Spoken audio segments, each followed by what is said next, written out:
And it's showtime, folks. It's here. MonsterFam live. Chuco's Powerhouse Cinema here. We have a few guests with us, and we're going to be talking about The Fly. I don't know if you guys want to introduce yourselves. Some friendly faces to the channel. I guess we could just go around.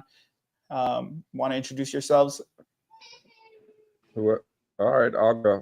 I'm Chris, Mutant Theater, Chris from MonsterFam, and wherever else, right? Discord, Twitter. Yeah, wherever else. We're couch. Around. Right. What about you, Chunky? Hey, guys. Chunky Code Monkey here. Yeah, that's me. Yeah, and we got Villainous Cinema visiting us. I don't know if you've been have you been on my channel before, Villainous Cinema? I've done a couple of I forget like which ones I did though. I did that one with the Jesse Eisenberg movie. Did we do that one? I don't know if that was somebody. Yeah, we did. I remember. What is it? What was the name? I'm trying to remember the name of it, but yeah, I saw that. Yeah, this is a movie I've seen a lot too. So probably the Facebook movie. I was a kid. So I'm very well versed in this movie. Except that's good because except The Fly. But yeah, no, it's The Fly. Yeah, I do. But yeah, Villainous Cinema, villainouscinema.com. You can see me on Twitter at Evan Landon. So you can call me Evan or Villainous, both of them. I'll respond to both of them. So sounds good. I just go by whatever you guys tell me to call you. I'll go by Chris. I'll go by Chunky. I'll go by Villainous. And then if you guys, whatever's out there is out there, right? But so we're here talking about The Fly.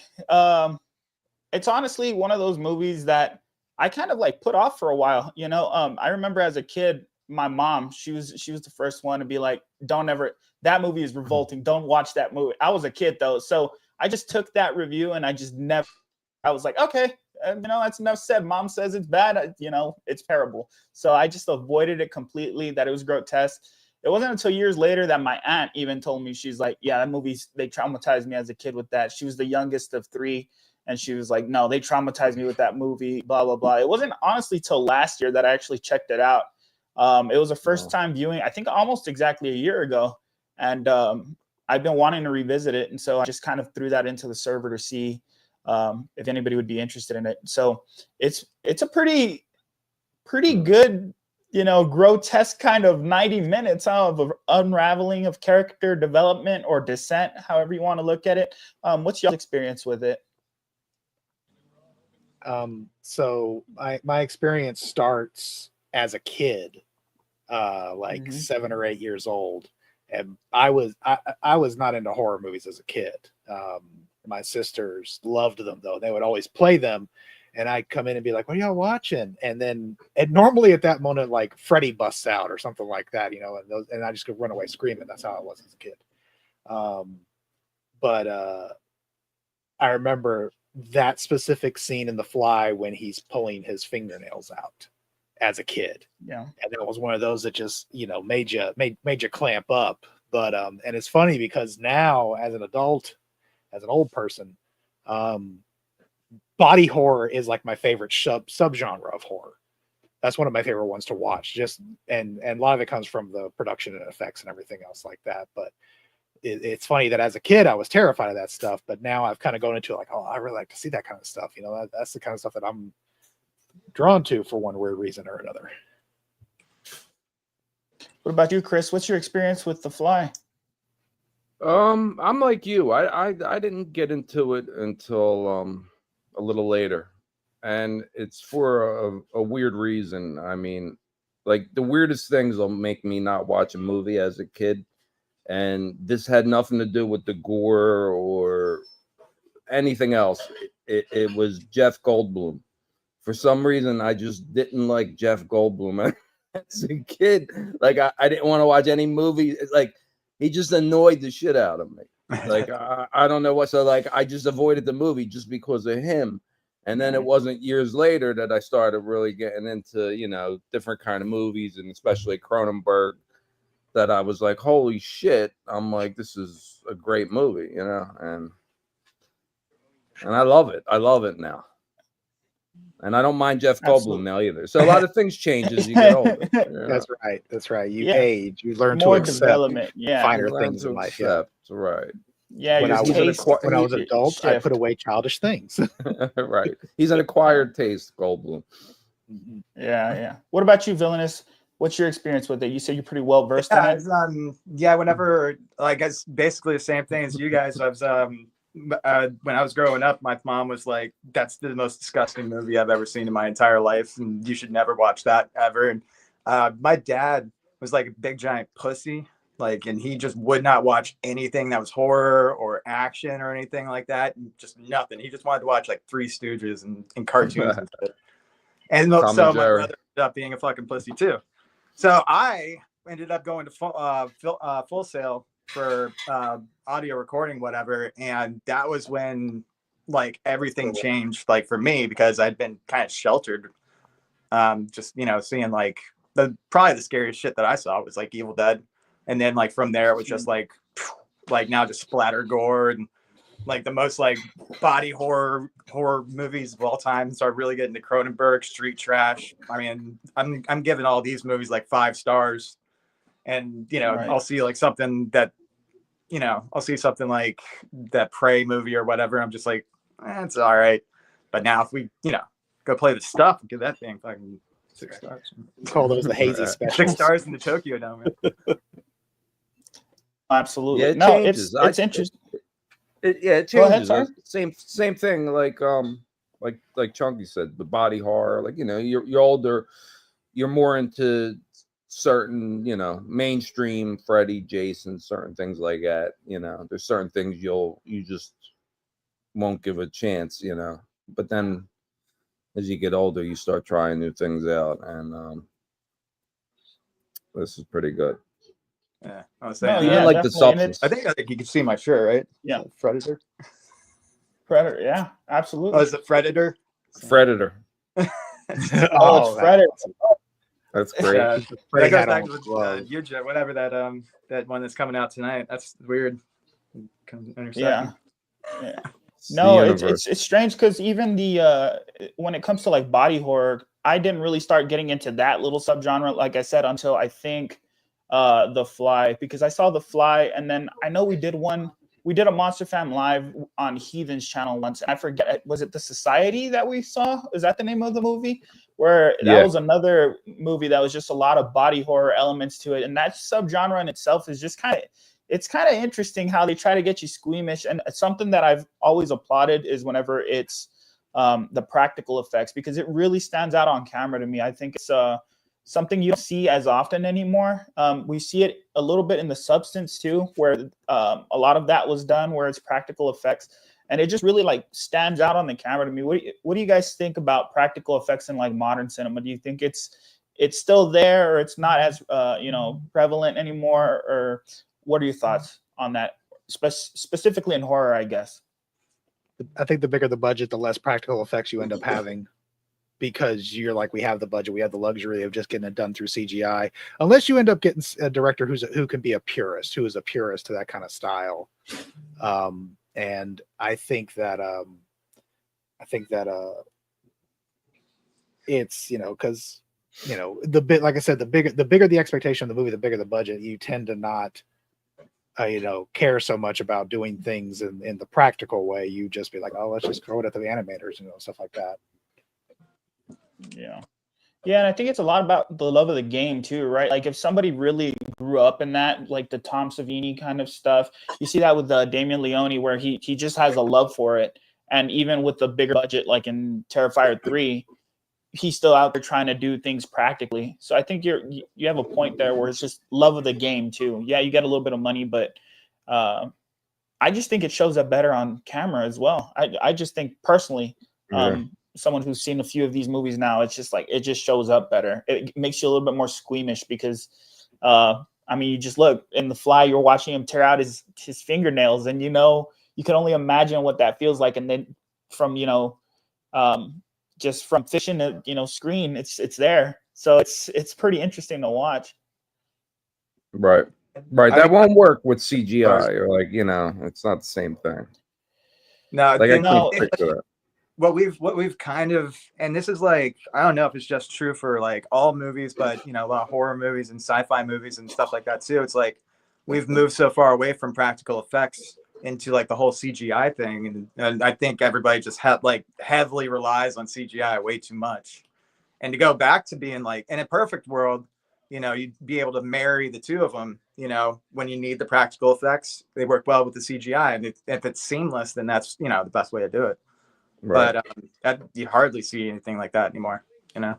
But it's why when they try to lay so much on the CGI effects, it's like the same thing with like Jurassic Park. You don't see the robotics and any of that. It's just a bunch of CGI things. So you don't really feel, any sort of way about it. Like you're just like, oh, well, that's a dinosaur. It's a dinosaur walking around, whatever.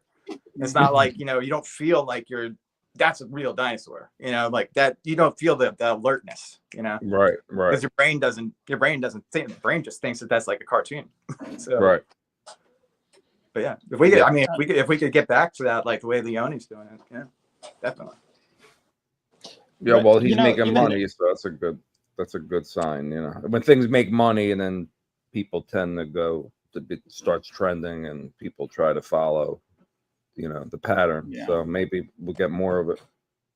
I like it. Even when it's done in a cheesy way, because that seems how it's done. Not cheesy, but it's over the top, and it's it's definitely practical, but it looks good. It doesn't have to be perfect. It doesn't have to be Savini.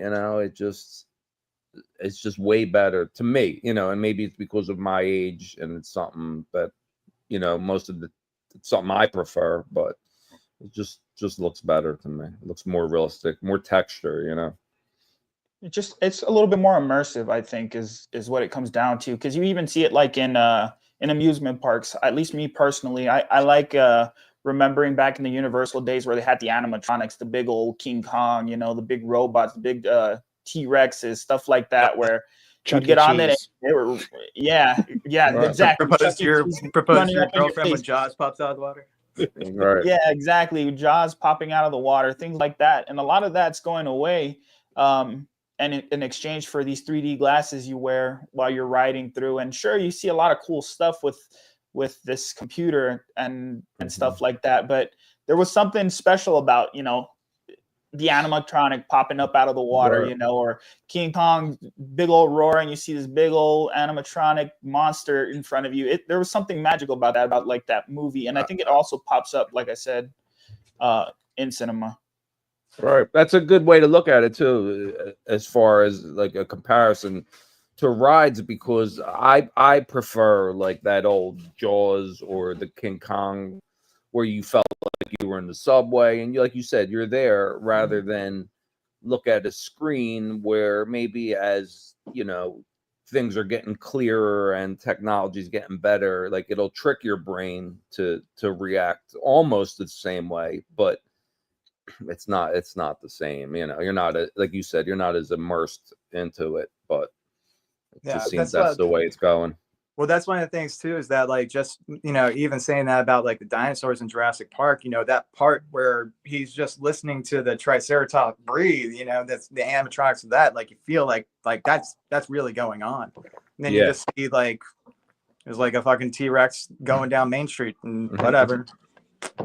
Right. Yeah, you don't feel it. Right. So your brain knows. Your brain it doesn't have to tell you. You're just like, it's like whatever. Right. I think some good examples. Transformers movie, but it's dinosaurs. It's loud. Exactly.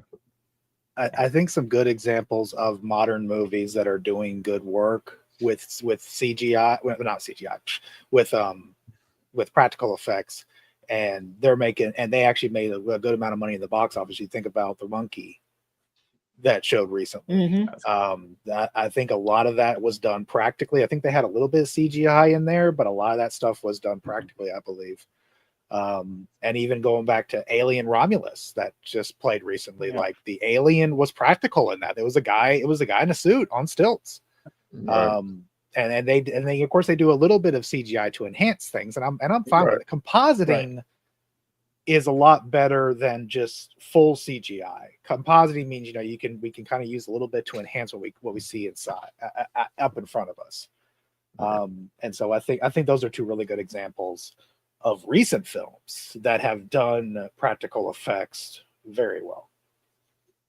Yeah, and I think it helps your movie stand the test of time, because if you can watch The Fly, and other than maybe like the computer itself of him typing in there and stuff like that, other than really that, I mean, The Fly itself as it unravels, as you start to see what he's going to become, it still holds up in my eyes. I mean, there's still not a lot of movie monsters that look that good. Right. Of course, like we're saying, we've talked about a little bit about the substance, what that ends up looking like, but you see, at least for me, I like I said, I was watching it along with you guys, and as he's turning into The Fly, it's getting nastier and nastier and harder to look at him, and it's really cool to watch that. I was doing a little bit of research before, and it's like, I think it's like 7 stages of makeup that they try to like show Seth Goldblum go through. So it's like 7 Wow. different stages of him transforming into this fly, and you can Brundle see, fly. I mean, yeah, Brundle fly, yeah. You see it, you can see those 7 stages, really. You see that, like, he starts getting that rash kind of look, then he starts getting the hairs on his arm, stuff like that, and you just see it kind of unravel, and I think it holds up pretty well. Yeah, Start it does. looking like one of Walter White's customers. Yeah, There right. a certain point. Yeah. Yeah. It's like those I think, mug shots. Yes. Which mug shots? Yeah. That Yeah. when you see the heroin or the whatever addicts over time, eventually they look Not eventually even they look like the once. Fly, right? Grand Swarming. Yeah, they start to fall apart a little bit. But one thing I do think also helps The Fly hold up is it's like intelligent dialogue. They don't really ask, they don't dumb it down for you. They kind of just throw you into this world immediately. He's in like, what is it, like a science conference at the beginning, Yeah. where Gina Davis is trying to like interview people, and they don't really dumb it down for your audience. They kind of just throw you in there, and you just pick up on it. They're not spoon feeding you anything. I think it's intelligent dialogue. I don't know what y'all's opinion is as far as like the chemistry and the dialogue between our characters throughout the movie. I think. Well, With, I think. Go ahead. Go ahead. All right. I think I think it's the smart script dialogue of everything, and like you said, it's not dumbed down.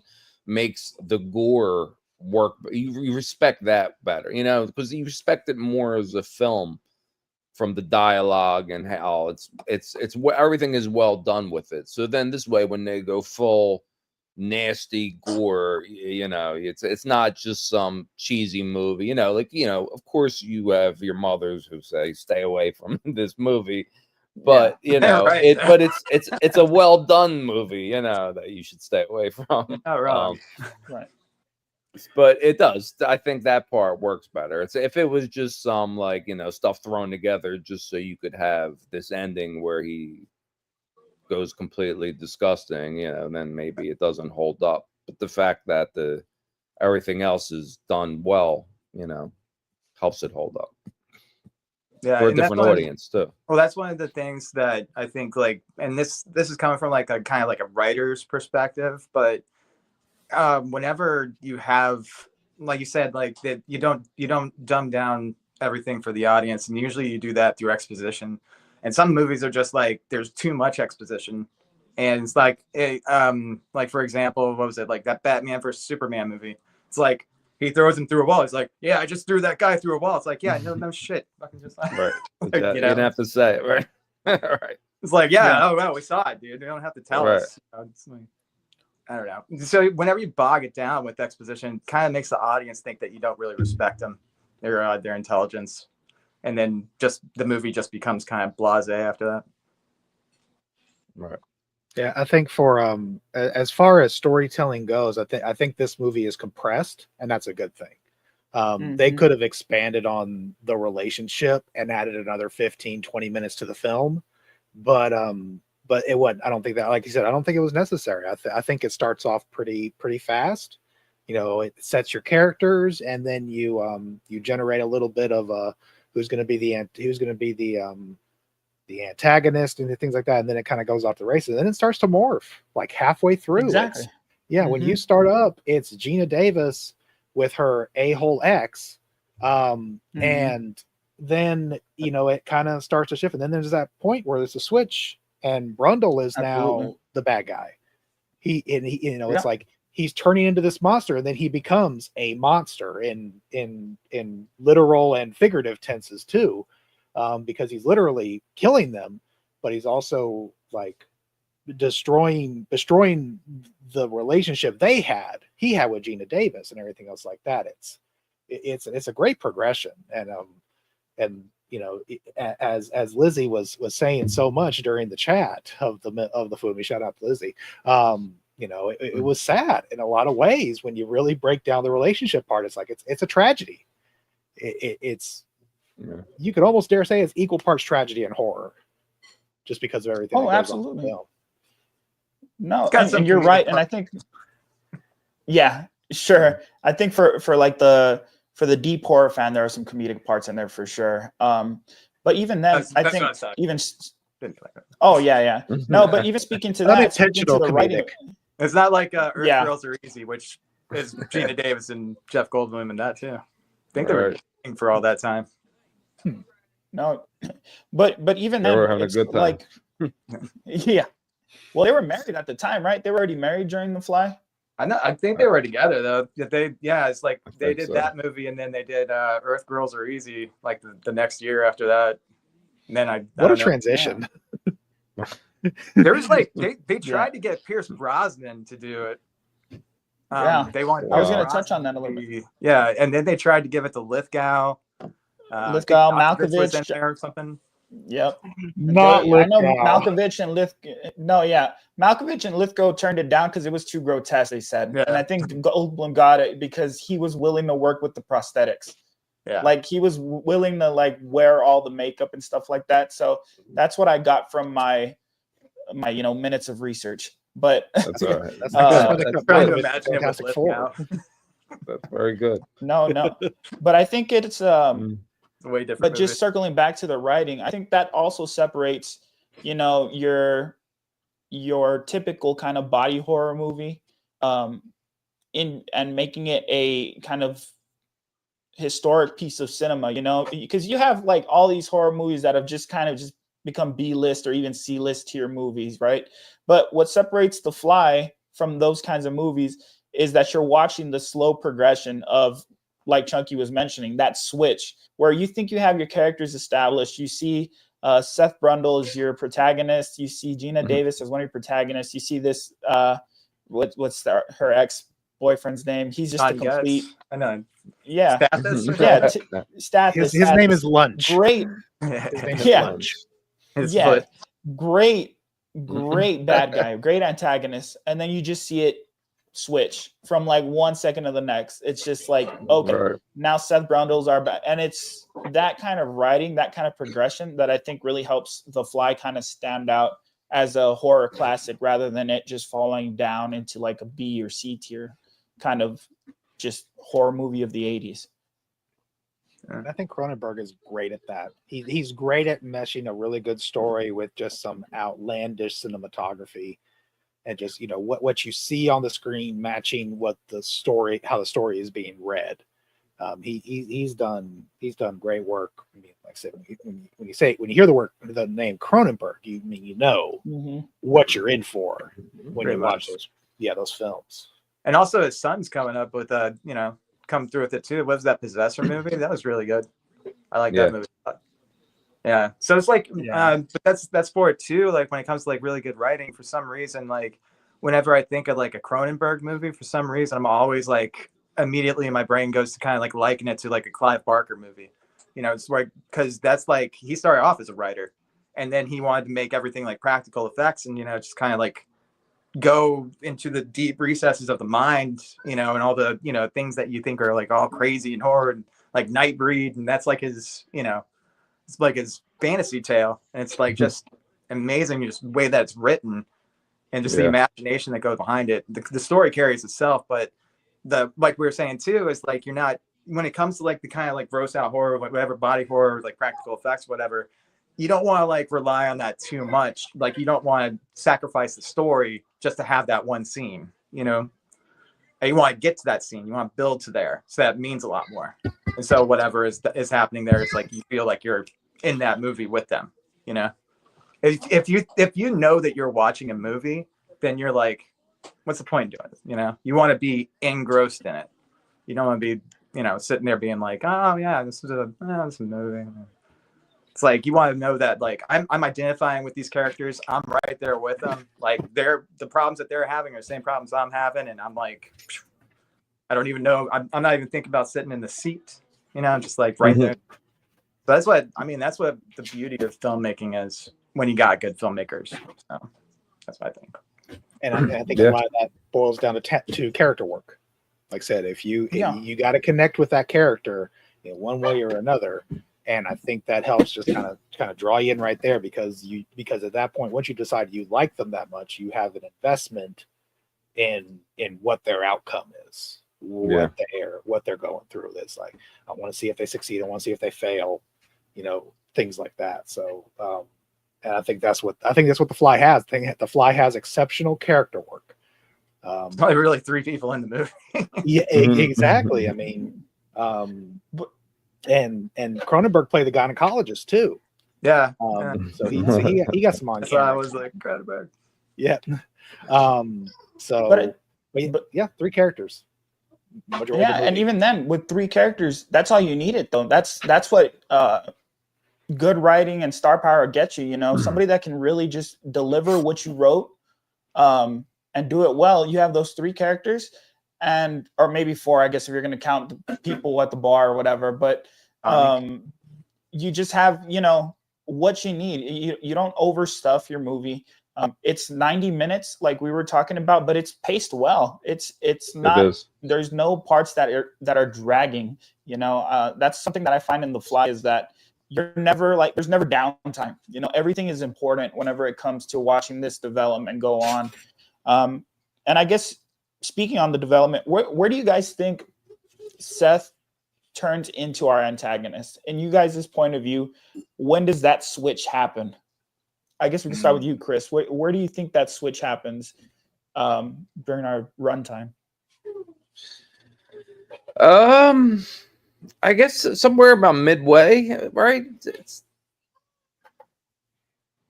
I'm trying to think of what specifically,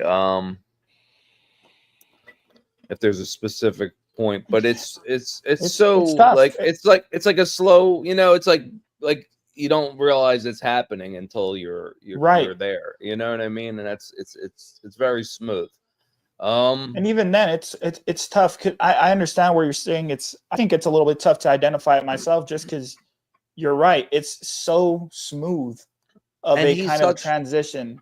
Right. And he's such an asshole that it's hard to look at him. Yeah. But this is what as a good guy. I think like where he changes into the antagonist for me was when he goes and picks up the girl at the bar, because then you're like seeing a different side of him. Like no longer feel like, this is like a good guy who's just misunderstood or not like real like smart guy, whatever. You're like, oh, it's turned into a fucking asshole. It's like, that's what he was the entire time. But it's just like these qualities are coming out now because he's thinks that he's Superman. And he's just turning into a giant fly. I think it might. To me, it's just a little hair before that. It's when he flips on Gina Davis. It's a pretty fast flip when he's talking to her and everything. And then all of a sudden he's like, "You need to get in the machine." Yeah, exactly. It's like underwear. Yeah, it's like 0 to 80 in 2 seconds, kind of quick to me. My ex-girlfriend's favorite part of it. Calling his underwear. Haynes. It's so weird because I had a patch of hair on my back too, and she's like, "Oh, you got a patch of hair." I was like, Yeah. No, and you know what I think is really good too, though, is they never really let you get set on him being. I mean, sure, he turns into your antagonist clearly in the last like 5-10 minutes. Nobody can argue that anybody's cheering for Seth, But what I think at that point's got problems. Yeah. But what I like about it is that they keep you really uncomfortable, throughout the movie. Even I think it was pretty progressive for its time too. I mean, talking about that whole dream sequence with Gina Davis trying to get rid of the baby, trying to get. I think that was pretty progressive for its time. That's one of those things that I don't know if it was really hush hush. Again, I wasn't around, but it definitely wasn't something you see on screen a lot, and him going in there and kind of adding that element of, hey, this is the last thing that could be actually me. that's living inside you. Like, this is the last human thing that could be of me. They're trying to really throw you in for that kind of curve. It's like an uncomfortable situation throughout that, even through the dialogue, when it's not about him transforming. That whole sequence in itself is they keep you on your toes, both just visually and through the dialogue, through the character situations. Yeah, it's deep. It's a little deeper than you realize. Yeah. It What do you think about that dream taboo issues? Absolutely. Yeah. Even I think even the subtext.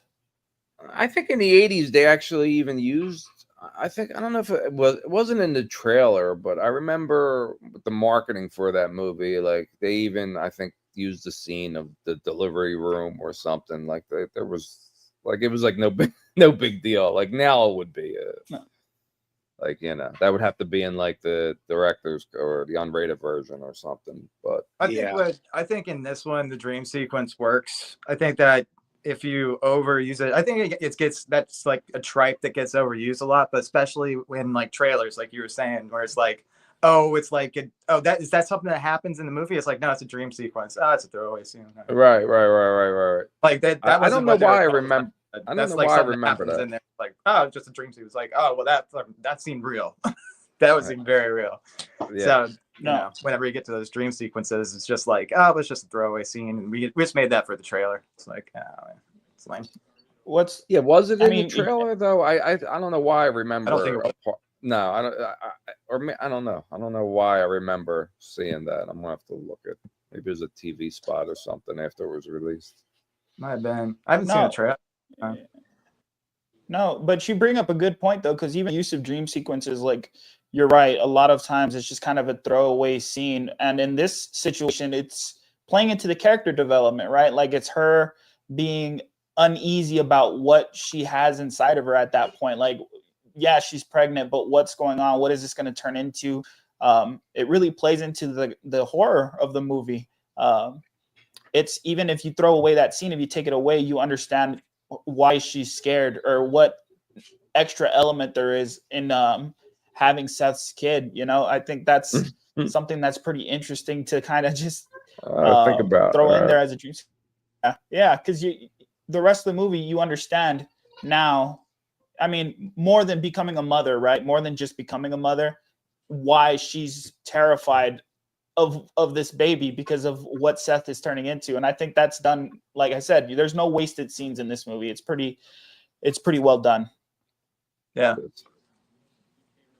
And that seems to be the general consensus. A lot of people, like, you don't see too many people talking negatively about this movie, you know. It's pretty well received. What was it? Even Siskel and Ebert, they loved it. Yeah. You know, so that's and like I think it was even Siskel that was like, Jeff Goldblum got snubbed at the Oscars, and like he did a great job. And like this is one of the best performances that I've ever seen from Goldblum. Now he's just like the guy that does like apartments.com commercial. He's like in the Thor Rag. That's what I think of him now, and as Thor Rag. I just picture him as that character now all the time. Yeah. Thor. I'm just like, he's got like a different name and like Brad something in those apartment.com commercials. I'm just like, dude, just call yourself Jeff Goldblum. No one's not fooling anybody. Nobody cares. All right. Because in every movie that Jeff Goldblum acts in, he's Jeff Goldblum. Yeah, he is. Like there's never a whole, some of his younger roles. I think he did. I think he was one of the thugs in a Death Wish movie. I think it may have been Death Wish 2. Yeah, he was one of the thugs that attacked Charles Bronson's wife or daughter or something. Yeah. So he was one of the reasons that Death Wish kind of started and everything. But after that, he kind of turned into that super quirky, ultra smart person, and most of his roles were done. It's one of those things like it's like when Nicolas Cage is in a movie, you only see Nicolas Cage. And to me, Jeff Goldblum is the same way. It's like no matter what movie he's in, you see Jeff Goldblum, and he just has that icon. And Christopher Walken too. They all have that iconic personality that is really hard for them to mask in a film for some reason. They just kind of lean into it, and it makes it so much better, in my opinion. Absolutely. And I guess while on the topic, what do you guys think is probably one of the more disturbing scenes in the movie? If you had to pick one and say this is why The Fly is horror, why this is like a good example of body horror, where would you say that scene is for you specifically? I guess we could go around. Chris. I mean, I guess towards the end, I mean, when it goes full blown, where his hand is, totally melted off from he spits on him or whatever the hell he does, like when it just goes full blown body horror, whatever you want to call it. But that's when, that's when it peaks for me, Yeah, that's mine too. And that's the payoff, that's the payoff for like you said, the dialogue, everything's done well, and it's like a slow burn up until he goes full out. It builds and builds and builds, and then it's just like, wow, like you thought you thought that was bad. Like, here, look at this, Yeah, and it's a big payoff. It is. I think. What about you, Chunky? The end to me is great, love it, fantastic, and everything. But that one scene in the bathroom when he's kind of I was chewing on it for a second, but I feel like the part where he becomes an antagonist is kind of actually at a little bit after that part, because he turns into a jerk. He's going after Gina Davis. He goes out to the bar, he breaks the guy's arm, tries to knock up the lady and everything, and then he kind of rides that wave of being just like a horrible person, all that stuff. But then he has that encounter with Gina, and Gina kind of throws back at him, and he's just like, what have I become? And he tries to save himself. So I feel like really the point where he becomes an antagonist is when he starts to go insane a little bit later. And it's really after this part where I'm talking about, where he's got the shaver and he's trying to shave the hairs off and everything because she's flipped out on him, and it's like it's not working and everything. And then he starts pulling his fingernails out and he's squirting toothpaste all over the mirror and all that stuff. And I think that right there, shortly after that, is when he starts to turn into that antagonist, because that's now when he's just like, he's leaned into it now. He's accepted what he's becoming. Right. He's like, and I'm still trying to save myself, but I'm trying to take everyone else down with me in the process. Yeah. And he even says, I think, right, like, I'm more than just this now. Like he's not even a fly. He's not even turning into a human. He's turning into a grundle fly. Like that's worth at least 2 Nobel prizes or something like that, I think is what he says. So you definitely see that shift completely, where he's just, you know what, I'm going to give into this. And I think for me, it has to be somewhere in there as well. You start pulling out fingernails like that and showing it to the audience. That's when you start seeing like, okay, this is next level stuff. But it is hard, at least as far as trying to identify something. If you had to say, this is what makes this a horror classic as far as body horror goes, I mean, it's hard for me to say, like, the revelation of The Fly itself, when he starts turning into that's hard to beat. But when that jaw comes off and falls to the bottom and then starts twitching on its own, that is peak. Or when it's what about when, like, right before his ear falls off and like he's gonna eat the food, so he throws up the stuff on it, and she's just big old hug, and I'm like, what are you doing? Yeah, no, Mo was telling me that Brundle was gone when he brought the hand. Whenever he gets breaks the arm wrestler's hand. Oh yeah, breaks. It was unnecessary. The guy wasn't locked in, right, Chunky? I mean, it's lock in 101. If you're not locked in, that stuff, you can say goodbye to your risk and your sex life. It's just the way it goes. I mean, he walked into the to the water pool, and he just completely showed him why he entered he's the grundle fly. Yeah, exactly. The fly. Oh my God. Gives him the old Sly Stallone from Over the Top. Yeah, all he needed was the hat backwards, right? Isn't that what Sly has to do? He has to turn his hat backwards and he turns into somebody else. Turns into the machine. Yeah. He turns into the machine. The attitude. No, if you guys had to say there could be an improvement to this movie at all, like if there was anywhere there can be improvements, or if you think there's something that was left out that should have been included, more of the Fly, less of the Fly, more character development, what would you guys think if you had to add something to this movie? Well, I do know that there is a notorious deleted scene that if you guys get a chance to, you need to watch that, because that's when they got whatever get taken out, because instead the monkey turns inside out. But there's another one where it like grafts onto like a cat, so there's a monkey cat. Oh wow! Yeah, so if you get a chance to find that, it's good to watch that. But I guess it didn't test well, so they took it out. Wow. Monkey Cat sounds like a But it's fantastic. out there. That's what I would add. I would just add that deleted scene, because that's an interesting watch. Yeah, oh man, when I'm trying to think about improvements, I'm struggling because I don't know if there's any one particular scene that I think is unnecessary or anything like that. You know, that's tough for me to think of with an improvement. Same here. Yeah, it's and because it's it's not a long movie either, so there's No, it's not, there's not much to, there's no room for complaints really, which is a great thing, you know. There's great.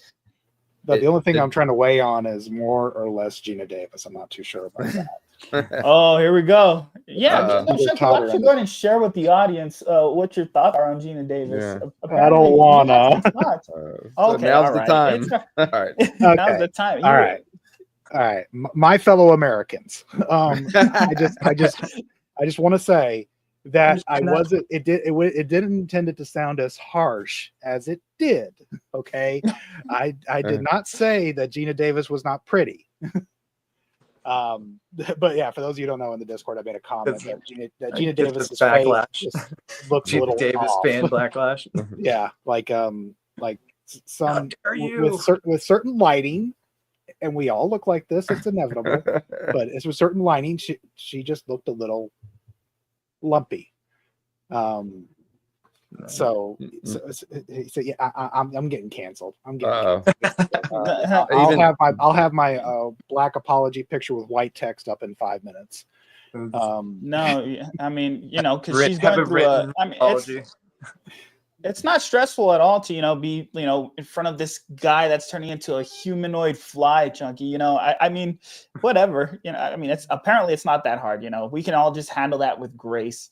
Night Beast is over here saying that's incredible. Yeah, he's disappointed in you, Monk. He blacked himself out. I'm back. Thank you, Elon Musk, for getting me out of that. No, I have Starlink internet, and it cuts out every once in a while because it just loves to make a fool out of me. But yeah, so I miss kind of parts of what you said, but like I said what I said about Gina Davis. In certain situations, I don't think she's the prettiest. She's no Bridget Macron. I mean, I'm not saying she's like ugly. This is Bridget Macron right here. Yeah, that. It's no ScarJo. But while I wholeheartedly disagree with you, I guess what we can get onto with that, does Gina Davis fall into the category of your typical final girl in this situation? Typically when you look at final girls, they always have that one showdown with the villain, or with our and since The Fly isn't typical, it's like not a typical kind of horror slasher of the 80s, and I guess she does have a showdown of sorts, but do you think she would fall into a category, because you don't really see her mentioned in discussions when it comes to final girl talks? Yeah, that's true. I think she is. I mean, it's well. I think the reason that she doesn't fall so much into that category is because that's more for like when you have an ensemble cast, not just like between like two people. So if one person dies at the end, is that really? I mean, I don't know. I think it's like kind of like safe for those kind of discussions, but I don't know. But yeah, and she is definitely a final girl. you know, Yeah. that sort of parameter. Yeah. That's probably why it's not mentioned as much, though, because it's not ensemble, you know. I agree with Davis. We need that. We need more of that. I wonder if the reason, if because it's such a tragedy at the end, if that's one of the reasons she's not considered a final girl, because the final girl is usually someone who is being strongly threatened and actively chased, or harm is about to be brought to them, and in that moment they rise up and overcome their antagonist. Well, I don't she think really didn't do a lot of overcoming. If you really think about it, I mean, she was put into a lot of bad situations, and she survived every single one of them. But you know, and ultimately at the end, it was her final act that ended the whole threat. But once he was merged with the teleporter, that was it for him. I don't think he was. I don't see. That's the thing, though. Is he wasn't. He was wanting to them all be grafted together. He wasn't trying to kill her. You know, he didn't want to hurt her. So that wasn't like the thing. He just wanted to make a sandwich. Yeah, he just wanted to make just mix up the fluffer nutter. It's good. Yeah, there's no concern there whatsoever. I mean, how the baboon turned out. Yeah. Right. That was a beta version. It might have worked out. Yeah, maybe. This is good enough to ship. What was his plan? His plan was to merge both of them, and he would come out more human. That was his idea. They would all be like together. So we had 3 pods, and it was Gina in one, the butthead in the other, and then him in the third one. And these two would group together and then go into that, and then he would absorb the genetics of that. Wow. You know, yeah, it's like one of those 3 a.m. blender commercials that you see for like Ron Popeil or something. You know, mix it all together. You know, that kind of stuff. That's what he was trying to do. Just the primordial soup just turned into a 32-ounce bowl. With his plan, but that was his plan, and I think that him. I think it full strategy. Yeah, it was. I think that was desperation. Yeah, It was desperation. Where it came to, he's just like, he said, well, you know, he originally wanted to just merge with one of them, and then he was like, no, that's not going to work. We're going to have to take all 3 of you, and tie you up together, and we'll all be one big Jeff Goldblum. You could say he was making it up on the fly. Oh, there you go. And Davis is right. It would have worked. Now, maybe if he came up with a better plan, maybe if he got on one knee and had a ring out or something, maybe. No. So I guess just going around, we can do some final thoughts on it. Where do you guys rank The Fly as far as its legacy, its influence to horror? Because I know there was some body horror before The Fly, right? I think, did Scanners come out before The Fly, or was that after? Scanners was before 80, I think. Yeah. This was 86.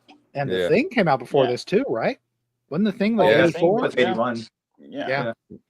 So, Thing was early 80s, and to me, that's the torchbearer of body horror films. Yeah. The Thing is, I mean, when people ask me what my favorite movie is, I'm always like, John Carpenter's remake of The Thing from 1981. It's definitely my perfect movie. It's a perfect movie. Yeah. It's got everything. You know, intrigue, science, horror. You know, mystery. Keith. There's a romance. Well, if you consider the dogs when they meld together, if you consider that romance, that's in there. Yeah, there you go. It could be. It's like Lady and the Tramp all over for sure. The end of this movie. The end of this movie, I felt was similar to the way The Thing, as far as the ew and what the hell is going on, it was very similar to I mean, The Thing had way more of it. That's what makes The Thing right. As great as it is. But the transformation at the end of this fly was right up there with some of the special effects with The Thing, definitely. What the frig is going on, Yeah. Actually, I was just iron. I guess this guy, one of the guys that worked on Scanners worked on this too. So makes sense. Scanners was 81, just like The Thing. So yeah. And then there's a sequel too. Yeah, there's a sequel to The Fly that I have not Without our seen actors. because I've heard not great things about it. Yeah. But Not I don't great. know Jeff if you guys Goldblum want and to Gina touch on. Davis. Yeah, there's none of our. I don't think any of the cast returns, right? Yeah. John Getz. No. John Getz is in there because he doesn't have a Oh. hand. He's the only one. Right. Yeah, he's in there. John Yeah, Getz the most was. important I remember character. John Getz from this movie called Men at Work, where he was like a crime boss. You know, it was, Emilio Estevez and Charlie Sheen, and I was like, "Who is this guy?" And Yeah. the only other thing I've seen him in is this movie. Wait, a what's great the movie? There, Norm Macdonald has a movie that said that has "At Work" in the title too, doesn't he? So it's Oh, the same Dirty title, Work. right? Dirty Work. Oh, Dirty Work. That's it. Dirty That's Work. it. Okay, that's right. That's right. what it is. There's a Norm Right. Macdonald movie that I didn't know is called something like that. I just popped up where he's like a concierge and it's kind of like a whatever. I forget what it is. Hilarity ensues. Yeah, Yeah, I didn't know that. I never. exactly. I'm gonna end up watching that tonight. Yeah. Sure. I There you fucking go. love Nolan. No. He's awesome. So I guess all in all, what do you guys think The Fly owes its legacy to? Is it a combination of things? Is it one thing? Is it the big reveal? Or what do you guys think in general The Fly owes its legacy to? Its effects. I think ultimately that is what stands out on it more than anything else, because not a lot of people talk about the tragic love story that's built in there. They don't talk about. They talk about certain parts of characters like, oh, Jeff Goldblum. It's so Jeff Goldblum quirky sometimes. It's so him. But the effects really they talk about. Oh, remember when he pulled his fingernails out? Oh, remember when they ripped the jaw off and he puked on the donuts and puked on the guy's arm and everything, and that kind of stuff is the part that transcends, I think, because of how unique it was, how good it was, how good the effects were, and how pretty realistic they looked. And I mean, obviously we never had a human fly hybrid to see it in real life, but Right. and hopefully we never will. Never Stay know. out of that, Monsanto. So that kind of stuff, but I think the effects are the star of the overarching star of that entire film are those effects. Yeah, and to speak to that too. I mean, like Cronenberg's built an entire, dynasty of movies, that are all body horror, and this is like everyone's at the top. This is like you got to talk about any of them. You got to talk about The Fly, Mm-hmm. And everything else kind of follows in after that. What about you, Chris? What do you think? I agree with Chunky. The horror, the transformation, just the visuals, we'll talk. Not everybody talks about the love story and the and how well it was written and things like that. But I think that's what keeps it going. If it was just the ending, maybe it wouldn't be held up as it's considered one of the better remakes, and it's got a lot Which is more hard to than do in just itself. right, and it's got a lot more than just just that ending. But that's what I think is its legacy. Definitely is the disgustingness, and like you said, even your mother told you not to watch it for that reason. So that's what. Even like mainstream, even mothers knew stay away from this. So God, warp your brain. Absolutely. Yeah, they saw it and they tried to they grabbed you like in Billy Madison's stay away as long as you can. Whatever you do in life, don't can. watch The Fly. Yeah, so That's what ruined the generation of the '80s kids. Turn your brain to mush. That's right. Yeah, absolutely. And I think We're gonna start trying to make out with insects. We can't have it. No, we can't. Absolutely not. You're People going to tell try to you turn can't yourself have into a something you humanoid. wanted even more. Exactly. Now I want to kiss a fly. Yeah, Well, that's absolutely Yeah. You're It's saying weird if I that get in that- the portal, go ahead, Chris. Go ahead. No, No, I was that's gonna what say you're happened. telling me if I get in a portal and teleport myself, Gina Davis is gonna like me. Yeah, I mean, okay, jump into the portal. I mean, Chunky. I know Chunky don't want that to happen, but it is what it is. I wouldn't says that complain now. if it happened. Right. I was gonna say, right. time in the desert and all We should that. we But should you we know, should it's get still Gina Davis on one of our panels, right? 'Cause she's not Oh, doing anything. Worth a try. She's so Yeah, nice, man. She, Get her up, I'll, Gina. I'll be sick that day. Yeah, right. Yeah, right. You'll be here. yeah, I don't even You'll be think the first one dude, I don't waiting. have a. Yeah, no, I don't have a representative for MonsterFam to start interviewing Gina Davis. That would make me concerned. I don't know. Wow. We'd have to pick a champion amongst all of us to just kind of I ask probably Gina follow Davis. her to- on Twitter or something. I can go find her. Jack Wilk, Captain Cartoon. There you go. Just tell her we're making Yeah, Cutthroat Island too. If anybody can do it, he can. Absolutely. And I think ultimately Davis sums it up pretty well. The Fly owes its legacy to the Fly. Yeah, I couldn't have said it Honestly, better that's- myself. I honestly think it really more owes its own legacy to the Thing as well. Yeah. I mean, Yeah. Well, I mean, when you that's, think, when yeah, you think about, and- you know, it's like because the Thing comes out and that Yeah. movie's done, and people and directors are like, we can do that. Yeah.